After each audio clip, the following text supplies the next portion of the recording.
Oh boy, I almost missed this one. When I went out to set up all the dates for these videos, all the release dates,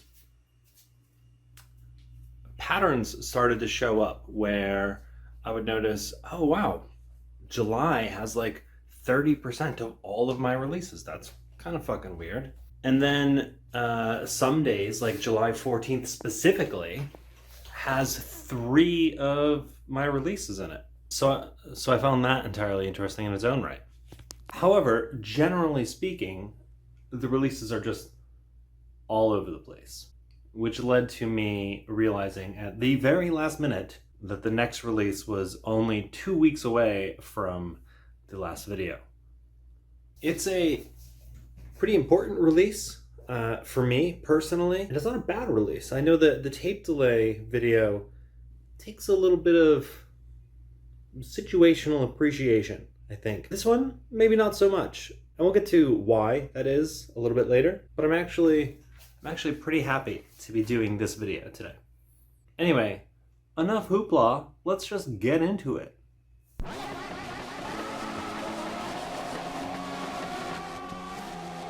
All right, today we are digging around and talking about another 4-track EP. There are tons of them.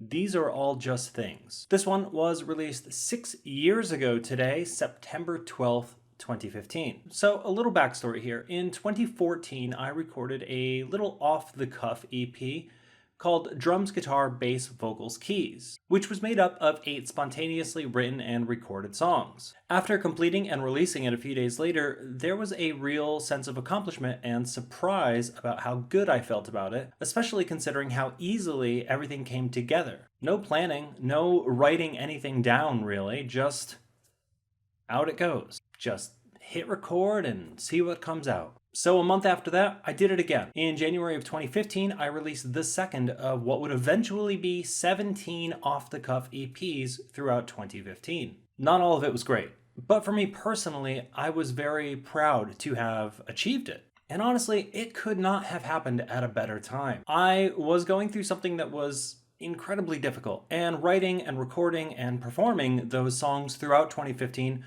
was incredibly cathartic. On top of that, those songs also led me to eventually form The Mess, and in general just opened my life up in a number of ways. A lot of the friends I have now were made in some way because of those songs. So like I said earlier, it was pretty important for me. Anyway, this was the 14th EP released that year, and features 2 of the original versions of songs that The Mess would eventually perform fucking endlessly and record for our first record. You want to do some comparing, maybe?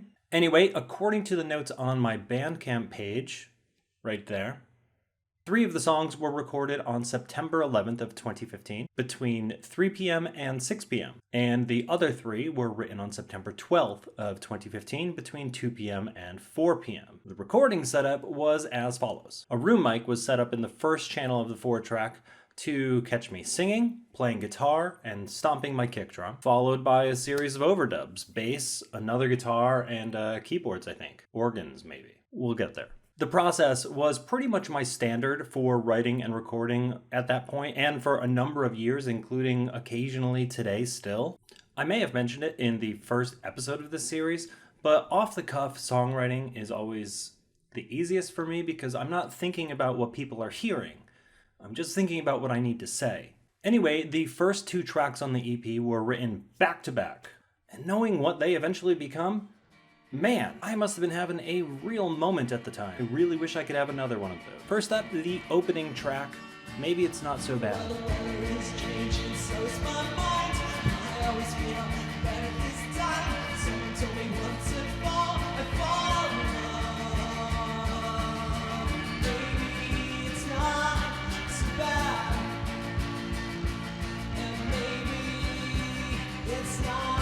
So bad.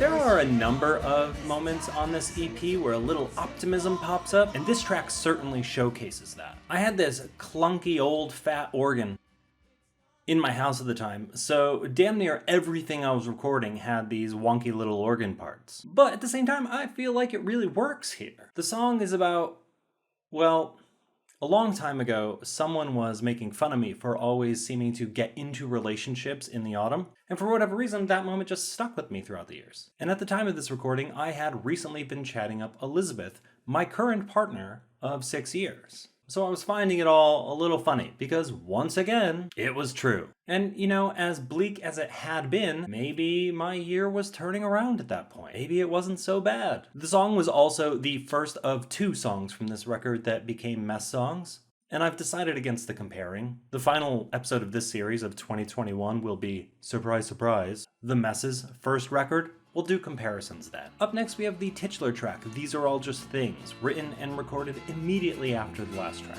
These are all just things.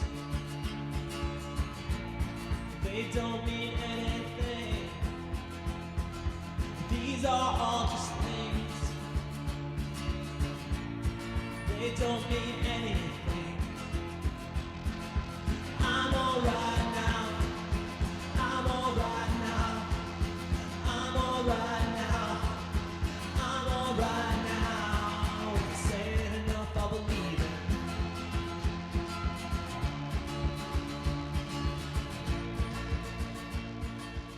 Again, a slightly optimistic song. Pretty much just demanding I give in to my nihilist tendencies and let go of a lot of the sentimental horseshit that I may or may not have been holding on to. Even if I have to repeat to myself over and over and over again that I'll be alright. I mean, eventually it will kick in. I'll be alright, right? This song is one that has seen many reinterpretations. At least 3 vastly different mess versions existed at one time or another. And even in my own performances and home recording, the song has shifted greatly over the years, for better or worse. Again, the organ pops up. I don't think I can wink. It's all over this goddamn record. It's a simple song, but it says exactly what I needed it to say. So for me, I consider that a success. Lastly, I've performed it maybe 1,000 times and it's just dawned on me. I think I did say it enough, because I do believe it. I'm all right now. Anyway, next up, the optimism's still hanging in there, but slipping a little. The song Without. Keep seeing faces in my room. I want to be you.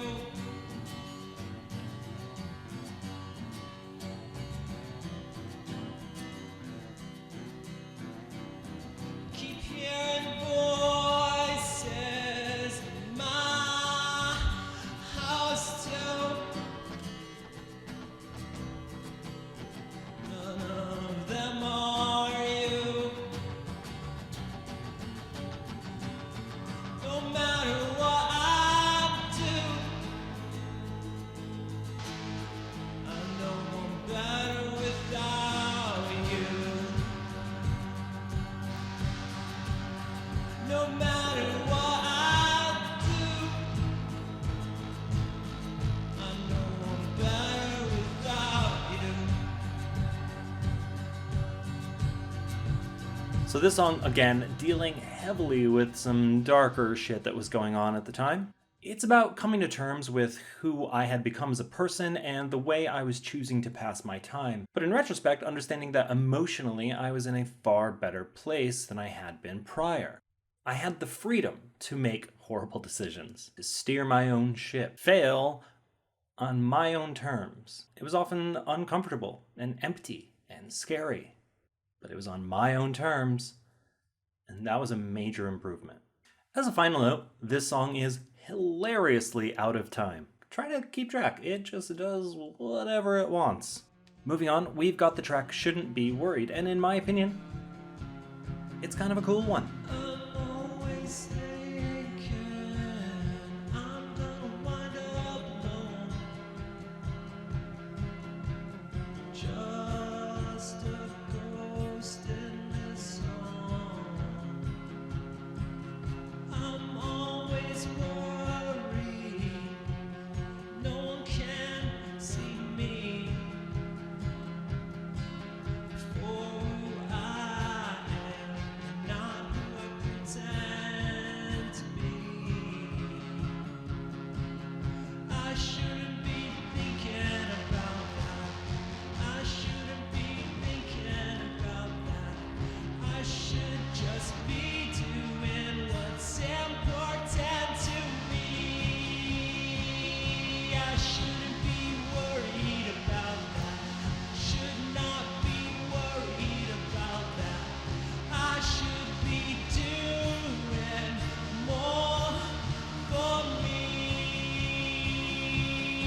Jesus Christ, Optimism hanging on by a thread here. The whole song is basically just a list of intrusive thoughts that were really fucking me up at the time. And I'd be lying if I said that these same thoughts didn't occasionally get at me from time to time still. But we come back with the understanding that you've got to push those thoughts out, man. You have to focus on you and be in your moment. You have to fight. Coming up on the end of the EP, we've got a track that I feel like could have been fleshed out a little bit more. But I guess it was just one of those songs that will be relegated to the pile of things that no one will ever hear again. The song is called Tired of Kicking Around. I'm sick of living this life, and I'm tired of being this guy. I just wanna want something. I just wanna feel something.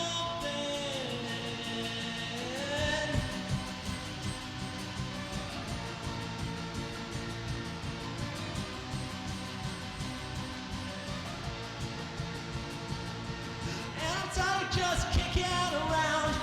And I'm tired of just being down. I just wanna know somehow I'm gonna make it somehow. Gotta get my shit together. Gotta get it all together. Gotta get it all together. I don't know, maybe the song's a little too on the nose. I've written worse songs.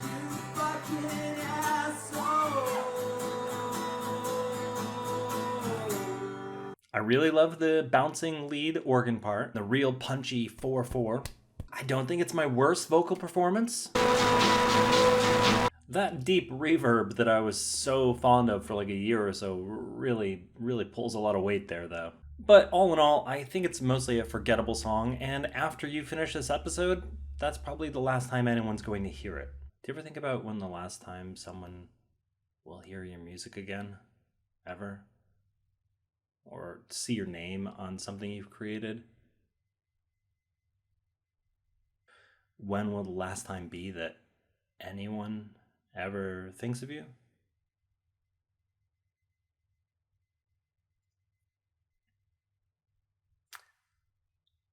I think about it a lot. You only really exist as long as people think about you.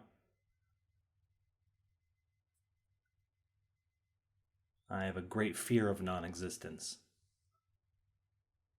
And it's probably why I feel so compelled to constantly create things. The more I leave behind, the better chance I have of being thought of, right?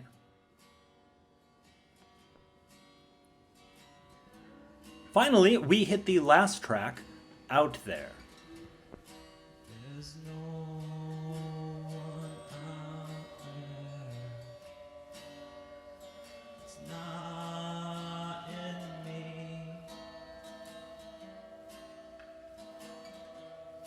There's nothing out there that I can't be.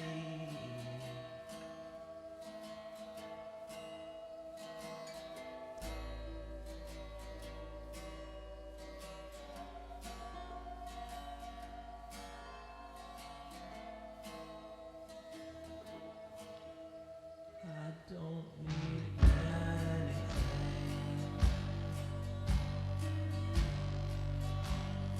Any of you. The optimism is just fucking gone at this point. Just drained out slowly over the course of the EP. A real bummer of a song about loneliness and self-pity. Looking around me and noticing that I could achieve whatever I want if I tried, but is there really a point if you have no one to share those achievements with? Someone who understands what it took to get there. Someone who wants to be there. Is it worth it to do anything or to be anyone? Is the alternative to just let go? Or do you keep moving for the sake of moving? Ultimately, in the song and in life, I suppose, I decided, yeah, keep moving. Recording-wise, I was and remain a fan of simple and distorted driving bass lines.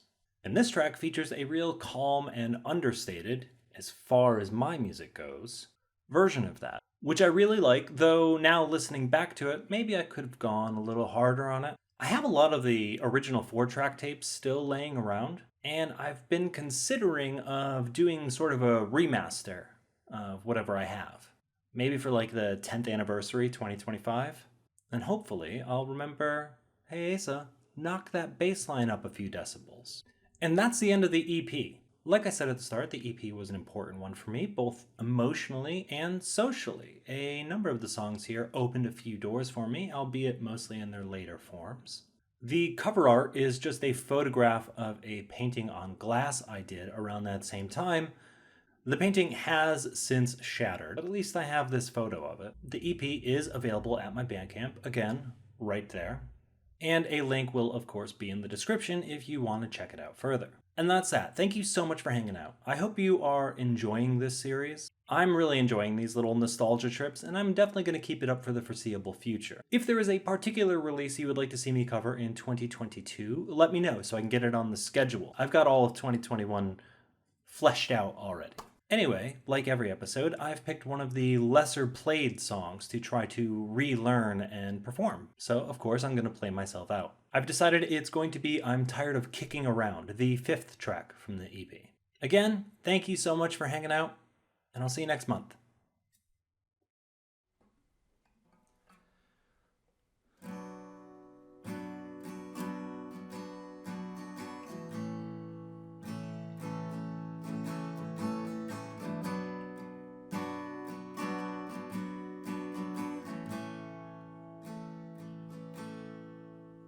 I'm sick of living this life, and I'm tired of being this guy. I just want something, I just wanna feel something.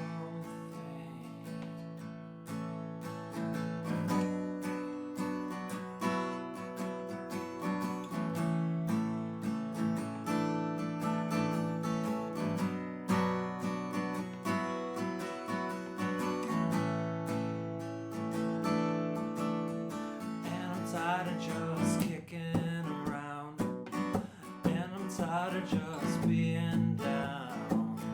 I just wanna know somehow I'm gonna make it somehow. If I could get my shit together.